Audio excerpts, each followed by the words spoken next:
Hello and welcome to CECP's webinar, Envisioning Business at its Best, Reflections on the Trajectory of Community Engagement. My name is Courtney Murphy and I serve as Manager of Strategic Engagement here at CECP. I will be moderating today's webinar and we're pleased to have two terrific panelists leading our conversation today. Thinking about the future of the field of corporate citizenship is important to CECP as part of our mission, and therefore we've embarked upon significant forward-looking research reports in the last few years, which we look forward to discussing with you today. We're fortunate to have with us David Abood, Managing Director, Sustainability Services North America at Accenture. Dave has over 20 years of experience leading business and technology change initiatives from strategy through solution, design, planning, and implementation. He works with clients in a wide range of industries as well as with government agencies and NGOs to understand and implement solutions to address the business opportunities and risks associated with sustainability and climate change, as well as societal issues, which we'll talk about today. Margaret Coady is Director of CECP, leading our long-range strategic planning and directing our partnership initiatives, including joint research reports, which we will discuss today. We encourage you to tweet your thoughts as well if you're active on social media throughout the webinar using @CECP tweets, @Margaret Coady, and @Accenture. And with that, I will turn it over to Margaret, who will begin today's presentation.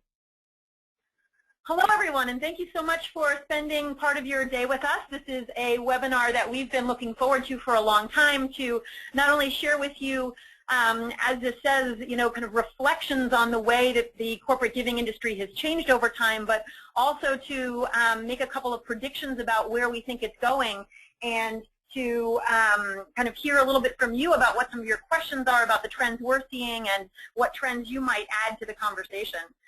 What I've got on this slide here is the driving question behind an inquiry that began for CECP several years ago. Can business sustain meaningful growth, drive innovation, and simultaneously address some of the most important societal challenges facing communities all over the world? This is a big question for us because it's a big question for the member companies that are part of CECP. And so it's something that through a series of research reports we've been trying to investigate. So our agenda for today is to break that question down, to look at what shifts we've seen in the practice of corporate giving over the last decade, to take a look at some of the changes we see coming in the decade ahead, to start to talk about what companies can do now to capitalize on future opportunities, and then to also take a look at the end about what skills and capabilities giving practitioners already have that can mobilize these efforts. As Courtney Murphy mentioned, there's certainly time as part of this agenda for your questions, and we hope you'll send those to us throughout. Many of you know CECP because you're representing companies that are a part of our membership, but for those of you who don't, we're a nonprofit organization founded in 1999. Paul Newman, the actor and philanthropist, along with a number of corporate CEOs, came together with a mission to lead the business community in raising the level and quality of corporate giving. Membership in our organization is by the CEO, him or herself, and is really along the kind of strategic focus of representing the CEO voice on these issues, bringing discipline to corporate philanthropy practice, and then tracking the way giving is changing over time and charting a course for where we think it might be going. So we have measurement initiatives, benchmarking initiatives, and awards. In fact, our Excellence in Corporate Philanthropy Awards has a deadline of next week, and I hope any of you who are working on your applications will contact us with any questions. If this is a new, you're new to hearing about this, I encourage you to take a look at that section of our website. It's not too late to get an application in. But turning now to the main kind of conversation of the day, we wanted to, because we're going to be looking both backward and ahead, kind of keep in mind for ourselves kind of how much can change in 10 years. So I'm putting the slide up for two reasons.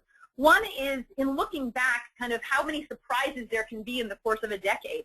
Who would have foreseen, 10 years ago, what kind of an explosion we would see in cellular telephone adoption? Or who might have guessed that it would be Bill Gates and Warren Buffett who were leading the world in philanthropy as many as 10 years ago? Or even that we would have had nonprofit organizations and large corporations engaging in really deep and meaningful partnerships and being a source of a lot of innovation when perhaps in the past they had been on opposite sides of the discussion. So just put this slide up to remind us that the future was likely going to hold a lot of surprises.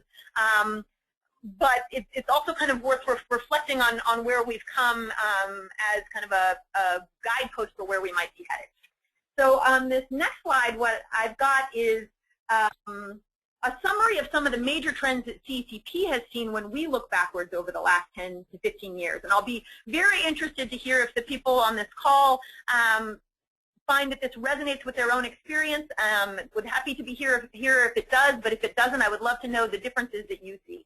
But as many as 10 to 15 years ago, corporate philanthropy, and this is something discussed at CECP board meetings, used to be considered quite a brave act. There was a lot of pushback from the investor community about whether this was an appropriate activity for corporations to be engaged in. But many companies have had values as part of their corporate charter for a long time.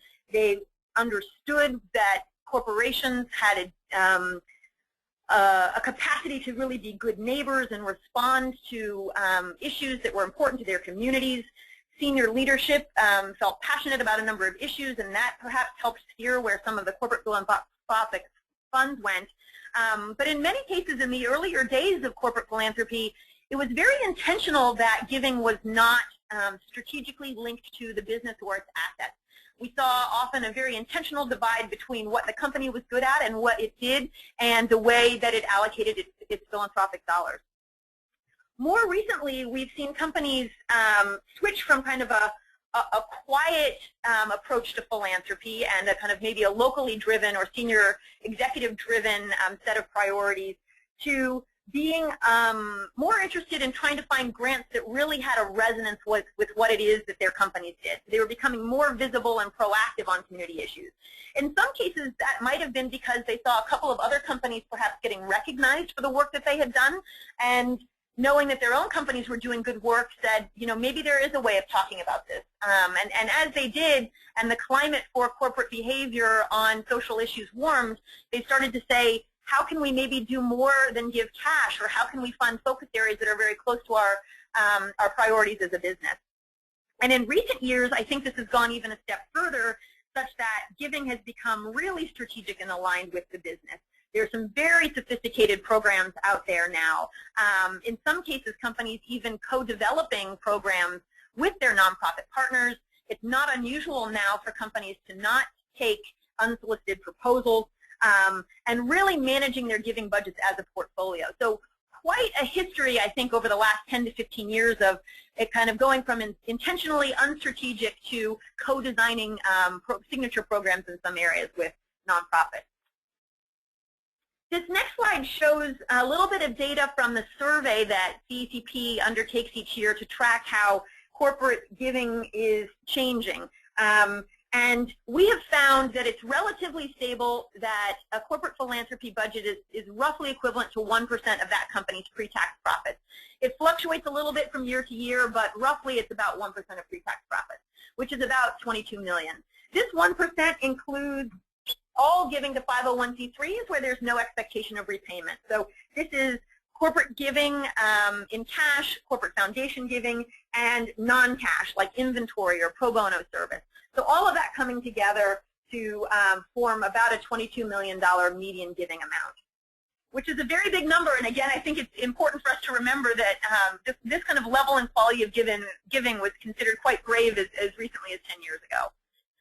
But in our conversations with corporate giving professionals and those on the front lines of community engagement for corporations, we know that there's actually behind the scenes a lot of different programs and initiatives that compete for that $22 million median.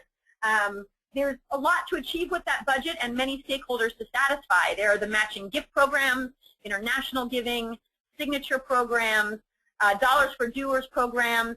Sometimes disaster relief is beyond budget and new monies are approved, but sometimes it's something that's kind of planned for and unfortunately often gets used given that there's so many instances around the world to which companies seek to respond. There is still an element of executive priorities, sometimes steering part of the giving budget, and then depending on the industry you're in, there can be certain practices like the Community Reinvestment Act for financial institutions that also steer part of your giving. So as much as it's a terrific number and practice and a lot of great history, we know that corporations are really trying to deliver impact with small teams and a lot of different competing stakeholder demands.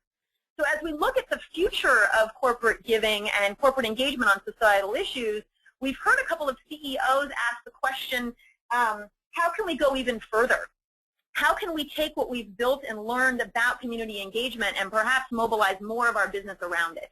Here's a quote from Indra Nooyi, who's the chairman and CEO of PepsiCo. She served on a panel at CECP's annual conference for corporate CEOs, along with Bill Green, the CEO of Accenture, moderated by Charlie Rose. And her quote is, you know, there's really not enough money that we can give away to be viewed as a responsible company in 200 countries. We can't do that sustainably. The only way we can make this work is to weave responsibility into the core business of the company. And it was kind of thoughts and comments like that that caused CECP to ask, you know, what are the implications of that mindset? What does that mean for corporate philanthropy, and where do we think things are headed? So we undertook 2 reports over the last few years, and we're going to talk about each of these in turn. The first is called Shaping the Future, Solving Social Problems Through Business Strategy. And it was with this report that we sought to understand what the next decade will look like in terms of corporate giving and what the implications are for corporate involvement in solving societal issues and what companies can do today to prepare themselves for the future that we see coming. Both of these reports, the source of the data is interviews with corporate CEOs in our membership and outside our membership, interviews with thought leaders and practitioners, and also some original research that we conducted. So taking a look first at the findings from the Shaping the Future report, we saw patterns in what was keeping forward-looking CEOs and others awake at night. These were 5 trends that emerged from the research supported by work by McKinsey economists that we can be reasonably certain will exert a powerful influence on business over the next 10 years. You'll see, I think, probably a couple of themes that resonate with the work that you all do. An increasing scarcity of natural resources, pricing the planet in the bottom left corner. There are some resources that historically have been considered abundant, but now in different communities and parts of the world are increasingly in short supply, and that can be something as simple as water or something like oil. All these really important raw imports to business, we're now seeing the cost of those and concern about their future be entered into the dialogue about corporate engagement.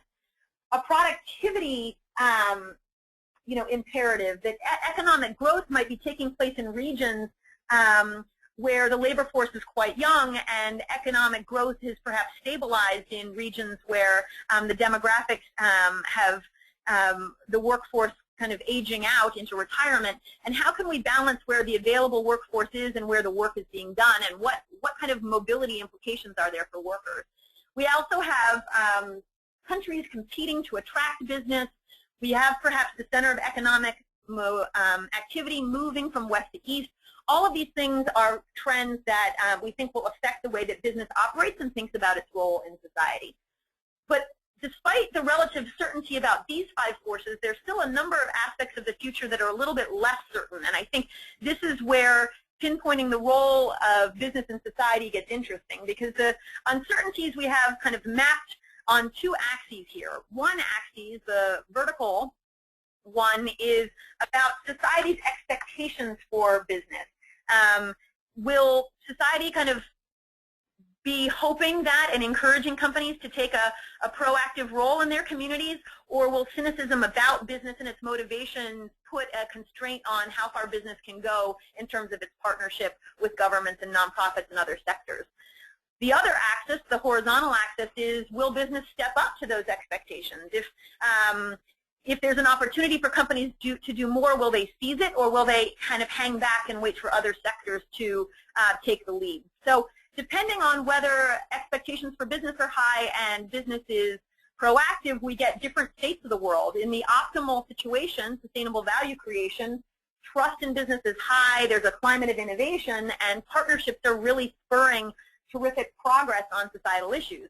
But the lower left corner, where you don't want to be, the vicious circle quadrant, there's a lack of cooperation and coordination among the different sectors, and that means that we're not quite making as much progress as we could on important societal issues that affect everyone. So when we looked at these different scenarios with our CEO membership and asked them, where do you think we are today? We did not hear resoundingly that we're in the sustainable value creation quadrant. Instead, people felt that maybe we were a little bit left of center, and some disagreement about whether we were above or below that horizontal line. But there was an interest in thinking about how can we move from wherever it is we are today to the optimal scenario in the future of sustainable value creation. We have found that what's driving companies' hopes to get to this new quadrant can be a mix of motivations. For some, it's the search for growth or access to new markets or other factors outside their company that they see as perhaps spurring innovation. They're being pushed towards the optimal quadrant in a quest for new opportunity and growth that's sustainable over time. For other companies, there's a bit of a pull towards these ideas, whether it's, again, that scarcity of important raw materials or societal concerns about the industry that they're in or demand for greater transparency among their stakeholders. Still, it leads them to want to kind of be more proactive and raise societal expectations for business to get them to sustainable value creation. So given our experience in conversation with CEOs and other thought leaders of accessing this new strategy, it led us to undertake the second in our series of reports called Business at its Best, Driving Sustainable Value Creation, to say, okay, if we're persuaded that sustainable value creation is where we'd like to go together, how exactly do companies do it? And we found a very kind of like-minded peer in Accenture who had recently authored a report with the UN Global Compact called A New Era of Sustainability and investigating these trends together. So at this point, I'd like to introduce you to Dave Abood, who played a pivotal role in the creation of this research, to take you through some of the major findings. Dave? Thanks, Margaret, and thank you for having me here to cover this topic. So everybody, my name is Dave Abood. I'm the Managing Director of Accenture's Sustainability Services practice in North America. And so what I'd like to do over the next 20 minutes or so is cover this research report that Margaret has teed up.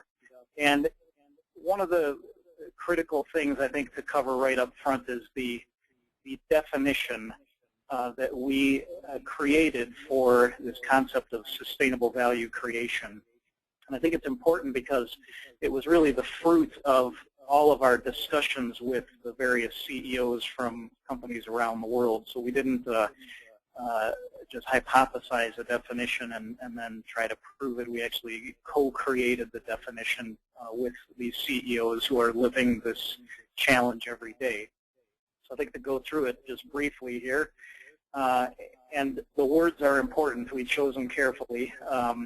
Sustainable value creation is a core business strategy, so that means it's not a special program, it's not icing on the cake, it's not CSR, it's a core business strategy focused on addressing fundamental societal issues, things like poverty, illiteracy, hunger, disease, etc. It focuses on those issues by identifying new and scalable sources of competitive advantage. So these are not small point solutions. They're not things that may only be relevant in one community or another, or one product line or another. So these are scalable ideas that also differentiate the company and bring them competitive advantage. And then they generate measurable profits and community benefits. And again, the key word here is measurable. One of the things we will talk about later is some of the challenges and how hard it is sometimes to measure the dual performance metrics of business value creation and community benefit. So for those maybe familiar with the shared value concepts of Michael Porter and Mark Kramer, that sustainable value creation is very, very much aligned with that concept, and we made sure we kind of ticked and tied and very, very supportive of the shared value work that Michael Porter's done. Okay, and the key, I guess the one final point you'll notice from this definition is it is not about companies doing less bad, right? So there's a limited amount of impact a company can have by minimizing its negative impacts on society, and of course that's always desirable to minimize negative impacts on society. But the message again and again from the CEOs was that's clearly just a baseline. That's not what we're talking about here. We're talking about the unlimited potential that business has to make a positive impact if they approach this strategically. Okay, if we go to the next page. I think the key to note, again, we interviewed dozens of CEOs around the world, and there are already examples of major high-performing global companies doing these kinds of things already. Now, what Margaret said is true. There's no one who would stand up and say we've got this completely figured out and we're expert at it and we do it in a durable, repeatable manner. But there are some great examples, and we'll cite a few of those as we go through the report. The key recurring theme here is that these leading companies have figured out how to really attack that convergence between their core business strategy and a specific societal benefit. Okay, let's move on. So again, just in terms of positioning sustainable value creation, it is not a replacement for core business strategy and for returning value to shareholders. It's certainly not a replacement for traditional CSR or traditional philanthropy. What it is an additional element that kind of bridges the gap and really has a multiplier effect on both business performance and impact on society. So the point there in this page is we're not suggesting replacing any one of the components of what businesses already know how to do. What we're suggesting is a new combination or a new converged approach to make an even higher impact. Okay. We can go to the next page. So here's one great example, and we spent a lot of time investigating this and understanding the kind of the convergence aspects here. But PepsiCo had a situation where they were dealing with some challenges on material supply, raw material supply in Mexico, and we took a look at what would be the business as usual approach versus the shared value or sustainable value creation approach. The business as usual approach to dealing with local challenges in emerging economies in terms of getting raw materials would be to import the raw materials and kind of bypass the problem and ship things in from all over the place. What they did was differently was they took a look at, well, how can we combine and converge the strategy here and get business value and also create societal value. And what they did was invested in seed technology and fertilizers, in water, and spending time on water policy, worked with governments and NGOs, worked with the local farmers for education, and getting information into their hands that helped them to be more productive and more efficient and effective. And the end result was the creation of a whole new community of farmers who were highly productive with stable jobs, and became an embedded part of the supply chain of PepsiCo. And for PepsiCo, the impact it had was reduced transportation costs, reduced cost to access those raw materials, and really a durable, lower risk solution to their supply chain in Mexico. So just a great little example of a sustainable value creation strategy. Okay. So one of the things we did with the research was to get to So how do you do this? CEOs who have been successful, how do you go through this process? What did you learn? And what we distilled was 5 key imperatives for driving the strategy. And the goal was to help figure out how do you, CEOs all have, for the most part, have a common understanding of the strategy here, and there's strong support for this converged approach as the right way to go about things, but there's a big gap between that vision and how do you execute. So we did a lot of research on this with the CEOs, and what we found was actually there aren't a lot of new skills that are required to do this well. Most of the skills are already well established in high-performing companies, and what's different is how you apply those skills and the context in which you apply them. So we'll go through that in a little bit more detail step by step here. Let's go to the next page.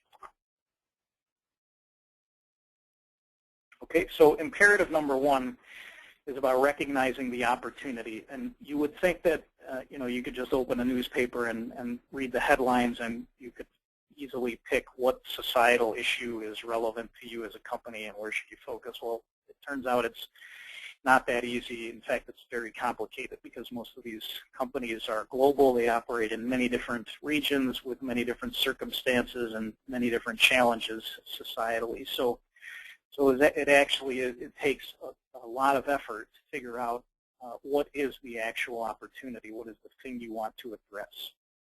And so we put some frameworks together here on how you go through that thought process.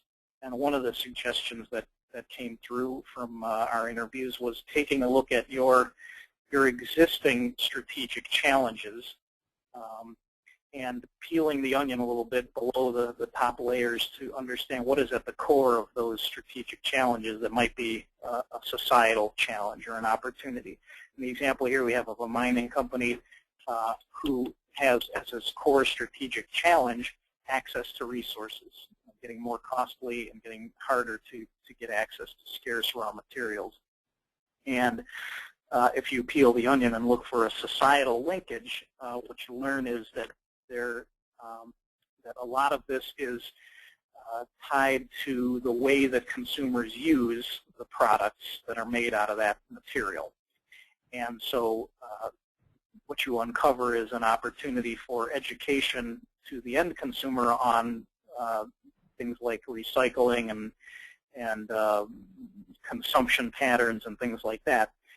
Well, if you are the mining company and you get involved in that and you pick that as your sustainable value creation angle, then one thing you do is educate your consumers. You would create outreach programs. You would set up the infrastructure that would be required to enable more efficient and effective recycling, et cetera, et cetera. And the bottom line impact for the business would be, again, reduced cost to access those materials, reduced energy usage when you use recycled material versus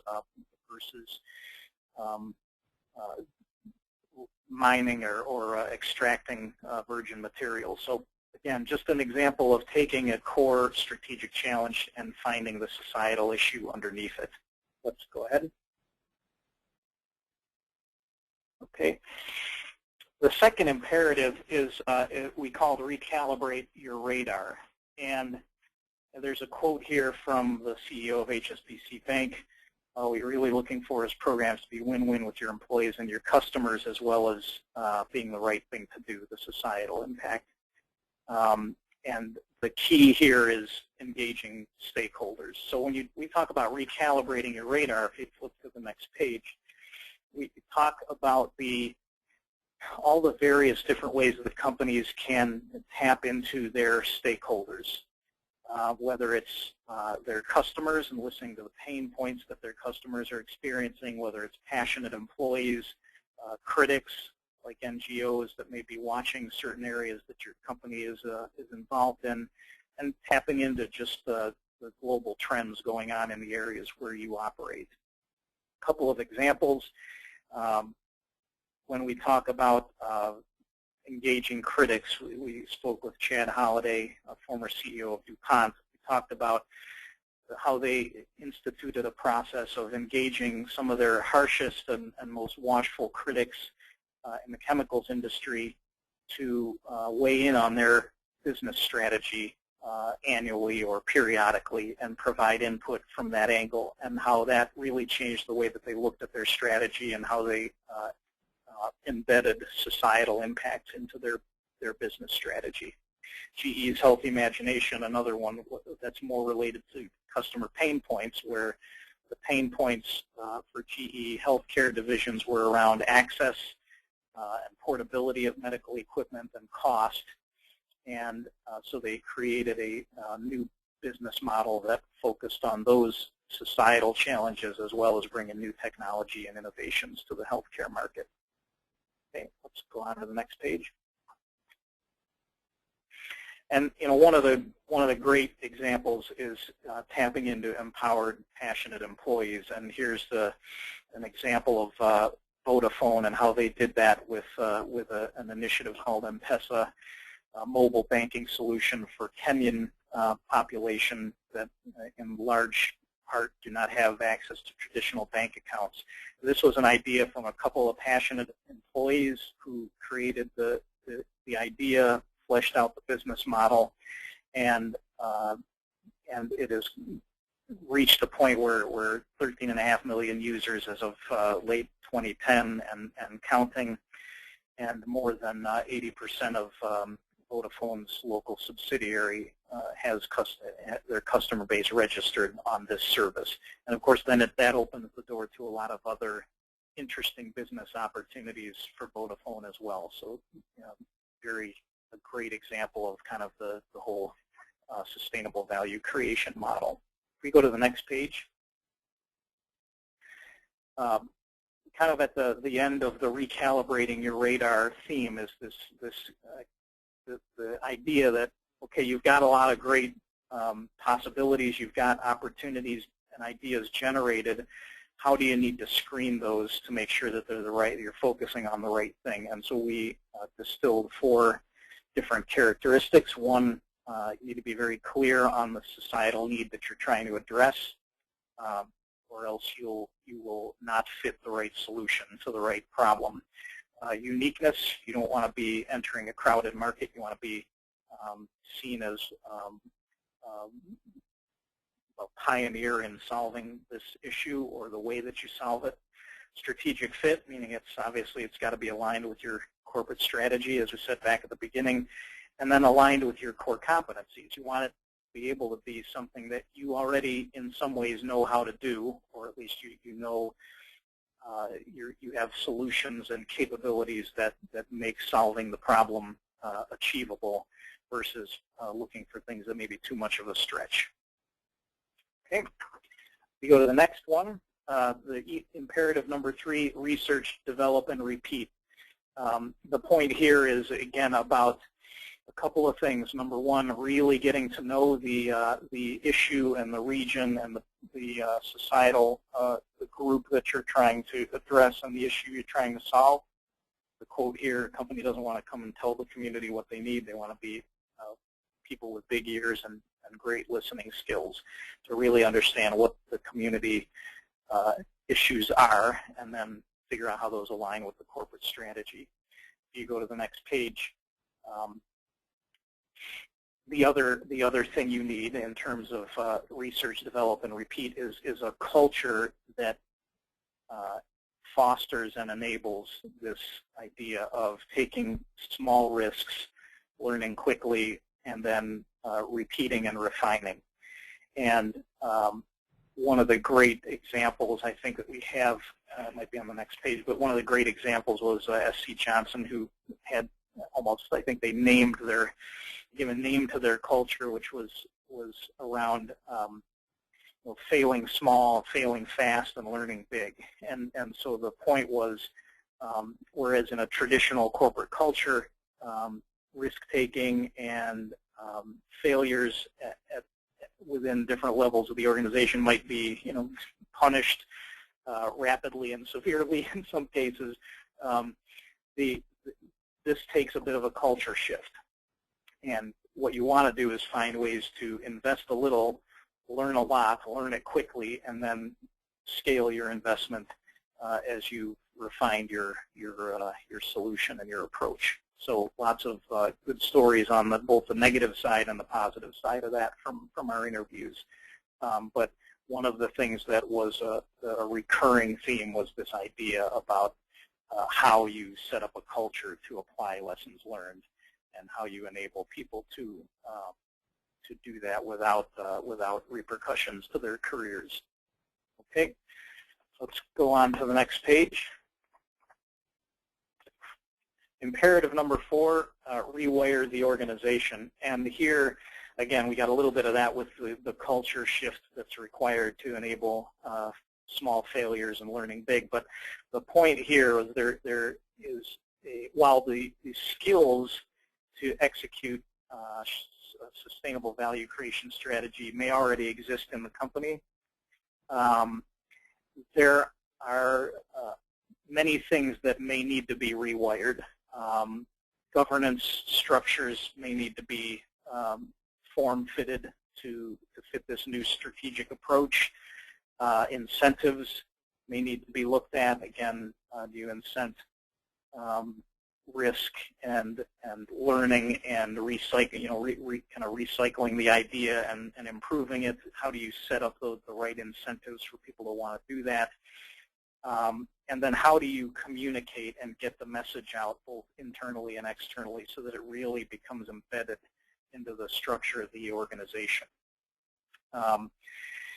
We have a couple of examples. Governance structure.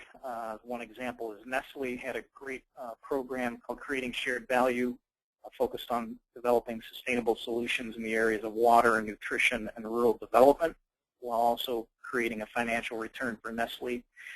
And across the entire enterprise in almost all the business units, they had assigned a leader called the Creating Shared Value project leader, who had a responsibility and an accountability to figure out how this strategy embedded within their part of the organization.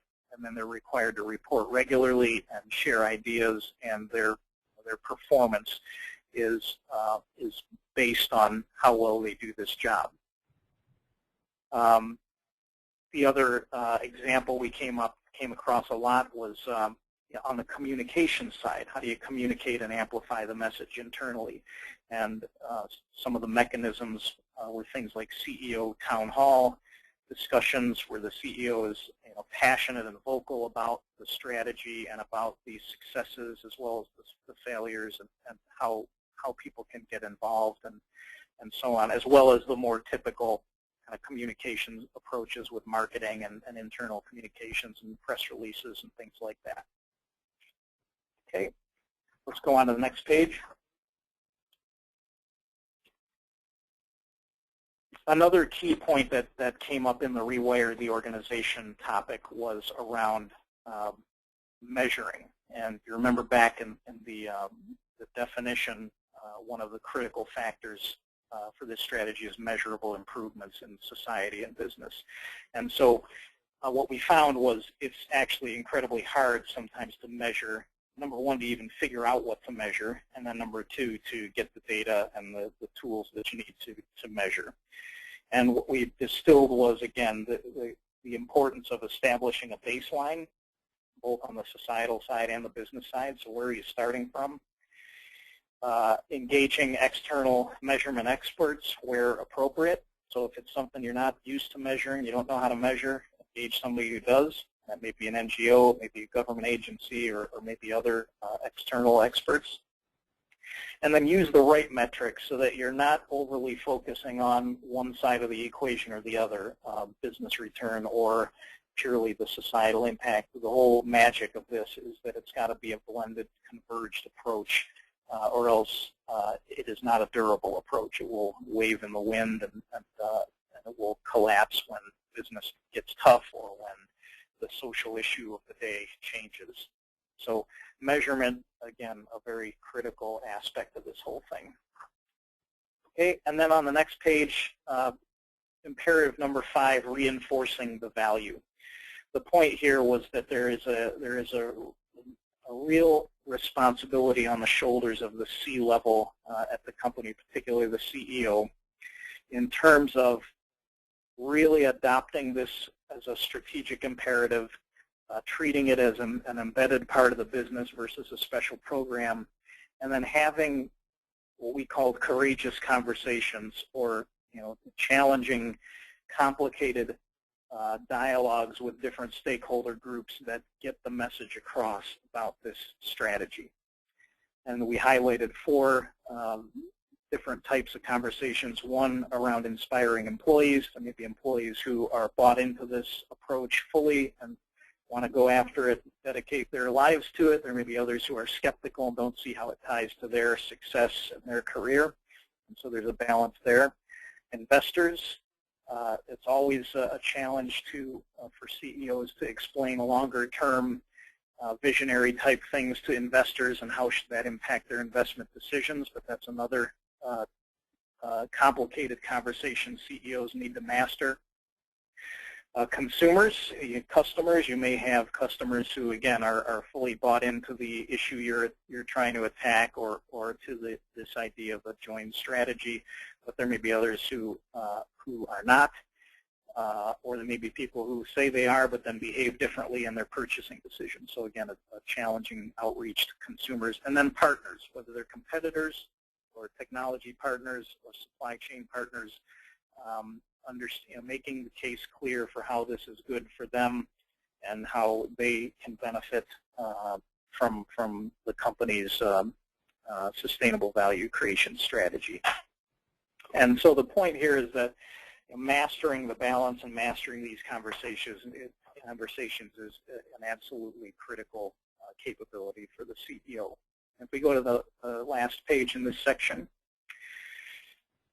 I think this is a great quote from Doug Conant, from the former CEO of Campbell Soup Company. We're not trying to solve every issue. We're trying to take things on that are core to our competency in the geographies where we operate and that we can manage, and do these strategies where they drive business value, not just because they sound good. So the point, again, driving home that for this to be a durable approach, for this to have the highest impact, it's got to be a converged approach between creating social value and creating business value. And Margaret, that's my review of the research. So we'll hang around for questions afterwards. Terrific. Thank you so much, Dave. Really, really powerful to see kind of where companies encounter different kind of obstacles or possibilities for implementing shared value, and nice to have kind of a framework that companies can apply to see where they might be in this journey, and some advice for how to get to the next step. In fact, when we had the senior giving professionals from our membership together in June of this year at our annual Corporate Philanthropy Summit, we actually did an audience poll question at that event to find out from people after presenting this research, where is your company on the journey towards this sustainable value creation? And so what we have on this slide here is where people self-assess their companies to be. And you'll see that 9% of companies said we're there. We have robust programs that simultaneously generate measurable societal and business benefits. You had more companies say, 42%, we're getting there. Our ambitions are a little bit ahead of where we are, but we're on the path. About a third of companies saying we're just getting started. We're in the initial stages of engaging with this strategy, but it's just kind of lifting off the ground. Others identifying as being not quite ready. Maybe there are some other steps or things that they want to put into place before engaging with the strategy more deeply. And then a real minority of companies who are saying, we're just not interested. This isn't appropriate for our company at this time. I will say that in interviews with a number of companies, I remember a conversation with John Reed, who is the Vice President of CSR at Coca-Cola. He was quick to say with some humility, nobody in my company would say we're there yet. There's always things that we can be doing better. So it's more about kind of moving forward and getting the support you need to accelerate the journey to where you're trying to go, as opposed to reaching a particular finish line. I do think that these poll results maybe overstate how far most companies are with this.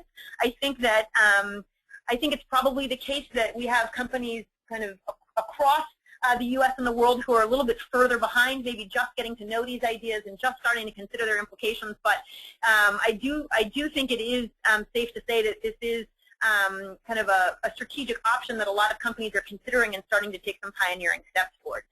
So what I wanted to cover in the few moments before we turn to your great questions, and remember to always be kind of typing those up for us so that we can get into them in our final moments together, is making that connection between where we were looking back in terms of the evolution of corporate engagement on societal issues over the last 10 to 15 years, and to see what skills and competencies people who've been engaged on behalf of their companies in these issues for so long might bring to this sustainable value creation journey and the 5 imperatives that we've outlined. And I really think there's a quite powerful opportunity that if you've been charged with corporate engagement, community engagement, strategy at your company, or philanthropy or CSR, there are a lot of skills that you likely have built over time that you might even take for granted that are going to be really essential to kind of unlocking this opportunity for your company, that are really distinct from the skills and abilities kind of rewarded elsewhere in the firm. And so I think there's a really unique moment to say, how do we build on what we've learned and kind of preserve kind of the greatness of our legacy of engagement on these issues, but contemplate how we might take it to the next level. And on this slide, I've got a summary of some of those skills and competencies that I do think will be so valuable. And I'm encouraged and excited to see kind of a recent set of blog posts on these issues too, where practitioners are starting to ask themselves, you know, as we go on this journey, what types of skills have I noticed have been useful? So a quick run through of some of those. First of all, I think those who've been in corporate community engagement have a really fine ear, as we were saying earlier, for that recalibrate your radar imperative, really knowing how to listen for community needs. Often it's nonprofits and community leaders and activists who can spot horizon issues that will be really important to the business, and they're seeing them first. And I think that professionals in this area on behalf of the corporations can create a path for that information into the company. Dave was speaking earlier about how do you create a mechanism by which, you know, things and issues and trends that are occurring outside your business can find their way into strategic decision making, and DuPont was an example of that for us earlier. Understanding the complexity of societal issues, you might find if you're in this role in a company where you're working on philanthropy or CSR, it doesn't take long before you start to see the intricate interconnectedness of societal issues. You know that solving the education riddle isn't just about textbooks or isn't just about teacher pay. You know that a lot of societal issues end up on the front door of our schools, and you see the interconnectedness of issues like hunger or family financial pressures or even domestic violence in a child's ability to learn. So that kind of sophistication on kind of what it might take to start to move the needle on these societal issues is something that I think people in philanthropy and CSR and community engagement really appreciate, but that's not obvious to those who haven't been deeply engaged in these issues for a while. So as your company starts to recognize the opportunity and you land on some societal issues that are going to be meaningful to your business, there's a real voice for community engagement professionals to start to unpack the complexity and help the company really decide where to pinpoint its engagement. I think also the field that we're all in, corporate philanthropy, you have to be comfortable with not seeing returns on these investments, you know, tomorrow, next week, or even in the next quarter. You know that this work doesn't get accomplished overnight, but that doesn't immunize you from needing to set some destination goals and creating interim milestones to get there. But that way of thinking, I don't think we should take for granted exists throughout the business. A lot of people within a company are compensated for their contribution to the bottom line in a pretty immediate format, and it might take some education within the firm to bring people along to recognizing how the success of today can pay for success in the future, but it's going to require a little patience and creativity in terms of creating the metrics that we'll use before we start seeing that financial return that's part of the definition of sustainable value creation. I think also professionals in corporate community engagement have again, we've seen in our 15-year history kind of understood how you talk about these things, how you are transparent about what's working and what's not, how you participate in conversations around mutual advancement, how you engage with others to tell the story and mobilize resources and create movement. So even kind of the communication skills around the role of business in society, I think, is something that can be ported over to this strategy. And understanding the dynamics of collaborating with others outside your sector. We heard from Dave that that last imperative is about bringing consumers along with you, bringing other partners, bringing investors, bringing nonprofits and government, really understanding how to work across sectoral boundaries, I think, is something that people in philanthropy and CSR and community engagement have done a lot of work to understand, and there's still more progress to be made, but taking a good look at the opportunities and constraints and resources that other types of institutions can bring and fitting those puzzle pieces together is something that this community has experience with that I think is going to be really instrumental to bringing the strategy forward. So we've got on this next slide some signs that your company is on the right path. Once this sustainable value creation mission is at work within your company, there might be some things that you look for to ensure that it's moving forward. You know, how does this touch on your employee engagement? Are there mechanisms by which, you know, as in the case of Vodafone, empowered and impassioned employees can raise issues with you? Can you point to examples of measurable business success?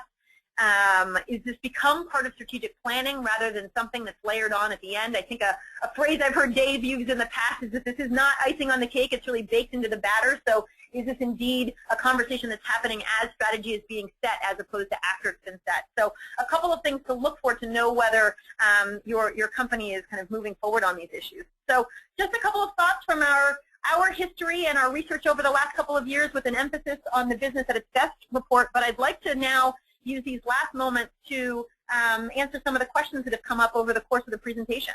Terrific, Margaret, and we have lots of great questions. I'll start, Dave, with a question for you that came in. If a company's in the infancy stages of developing a corporate philanthropy strategy, do you recommend trying sustainable value creation? Okay, thanks, Courtney. So I think that to me the answer is yes, and it's actually probably the ideal time to start thinking about it, because a lot of what we deal with in more established, in companies that may have already more established structures and governance and processes around philanthropy, is that some of those change when you look at a shared value creation strategy. And so I think, you know, if you're in the beginning stages of defining your philanthropy strategy, then it's the perfect time to start incorporating some of these concepts into that strategy. Terrific, thank you. Another question that we received was the consideration of, with these strategies being more aligned with corporate strategy, whether we're seeing a movement away from corporate foundation giving towards giving from directly from the corporation. Margaret, do you have thoughts on that? Sure, I'll kind of answer that in two ways. I think one thing is that CECP will be able to actually literally track that over time because we do an annual survey of our members, and in that survey we ask for the percentage of giving that's happening from the corporate side and the foundation side in non-cash. So that's something that we look forward to answering robustly with data over time. But I'd say my prediction of what that's going to be is that there is a set of issues that's really kind of important to the health of our societies that will not have a commercial solution. And there will always be a role, I think, for corporations to be partners in, you know, making sure that our communities are vibrant, whether or not the societal issue is something that can be kind of thought of as having kind of a strategic core business approach. And foundations are, by law, limited in how they can how strategic they can be. I mean, these are tax-privileged dollars that aren't supposed to be turned around and used for the success of the company. And self-dealing laws, I think, do put a cap on how strategic that giving can be. But I do think that corporate foundations will continue to be kind of a healthy and vibrant way that companies give back. But what I think is that what we're talking about with sustainable value creation is breaking through that 1% of pre-tax profit. So that this $22 million in corporate philanthropy that's taking place, I see no reason why that can't be maintained or even expanded over time And really sustainable value creation, as Dave covered in his slides, is about going even further and beyond that. So not thinking about this as just one budget that happens in a couple of departments within the firm, but instead how you can mobilize the entire business around it, inclusive of the great work that happens in CSR and at the foundation. Great. Another question here is how is shared value creation driving truly collaborative projects? And maybe folding in there another question which we've gotten about the role of nonprofits in this. With corporations are not necessarily taking solicited grants, how can nonprofits participate in some of these truly collaborative models? Dave, do you want to start on that? Sure. So what we've seen is that while there may be societal issues that make a lot of sense and align very well to a particular company's growth and innovation strategy or their corporate strategy, it's rare that that one company can bring an entire solution.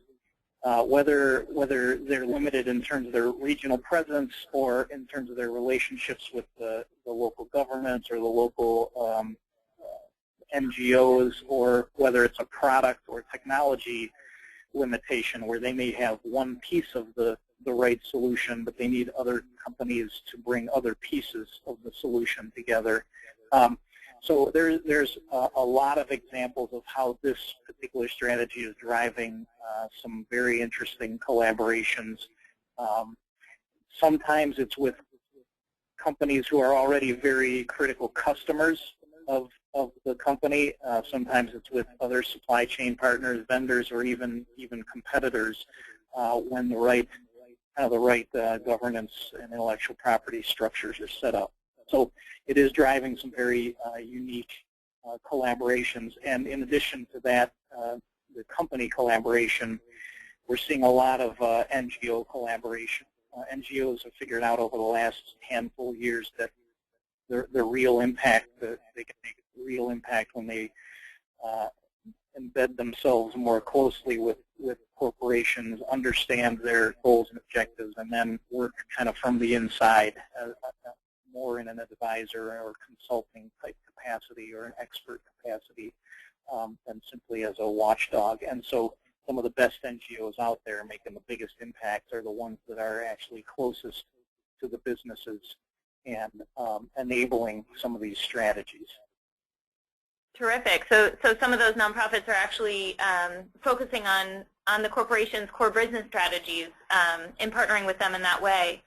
Another question that we've gotten, Margaret, is whether there are any best practice corporations within the service industries, because some of the examples are more on the consumer side. So are there financial services or other service industry companies that we might be able to share? Yes, it's interesting. I think this is a question that comes up a lot with this thinking, and I think there are terrific examples of service companies. One thing that I'll point to first is when we had CEOs in a room in February contemplating these ideas, we asked them, you know, what phase of this is most difficult for you? And we had about half the audience saying, you know, the recognizing the opportunity and pinpointing the issue where we can get involved was the biggest obstacle. And then the other half said bringing this to scale was the obstacle. So I do think it does require a lot of thinking to just even recognize the opportunity and choose where to get involved. I think a company that made some kind of interesting decisions in that department that's a service company is Western Union. As many of you know, Western Union is a company whose core work is to facilitate money transfer all over the world, and I think they're operating in every country except 4 on the globe, and really then attuned to that productivity imperative I showed you earlier from the Shaping the Future research, where you've got a really mobile global workforce, and part of the priority of that global workforce is often to remit money to their family who's in another country. And here's a service company then who's saying, if this is our population and the future, our customer population, and the future only looks like it will support an increasingly global mobile workforce, perhaps there's a role for our company to look at how to support those consumers in being more successful in their new homes.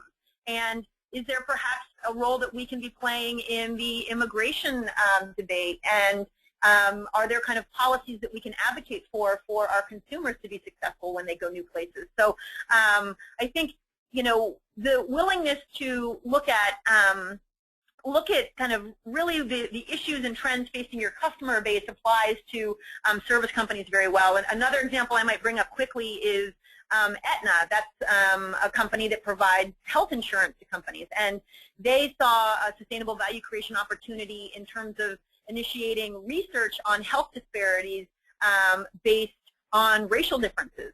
And it was a third rail issue in the insurance industry for a long time. You know, you shouldn't collect data on people's racial background and their access to care. But the CEO at the time flipped that idea on its head and said, you know what, it's actually discriminatory not to ensure that all members of society have the same quality access. So an example of a healthcare company that started to use data about health disparities to improve the research about why those disparities occur and to create new products and services to eliminate those disparities. So a win for those communities who'd been underserved before, and a win for the company as a sales differentiator. So an example of a health insurer and a financial services company who really tried to understand gaps in their market and where the trends were going, and to take a really active role to their core business strategy to start to attack those issues. Terrific. Thank you, Margaret. And I encourage you all to download our reports, both Shaping the Future, Solving Social Problems Through Business Strategy, as well as Business at Its Best, Driving Sustainable Value Creation, to see more case studies. We include case studies across industries, from business-to-business companies as well as business-to-consumer companies. So unfortunately, we're going to have to conclude our webinar today, but we appreciate you joining us, and we will try to answer the remaining questions either individually or perhaps through a blog post. And we look forward to sharing with you the slides from today's webinar as well as the video recording. And if you ever have any questions, feel free to contact us and to check out our website at corporatephilanthropy.org. Thank you again, and have a great day.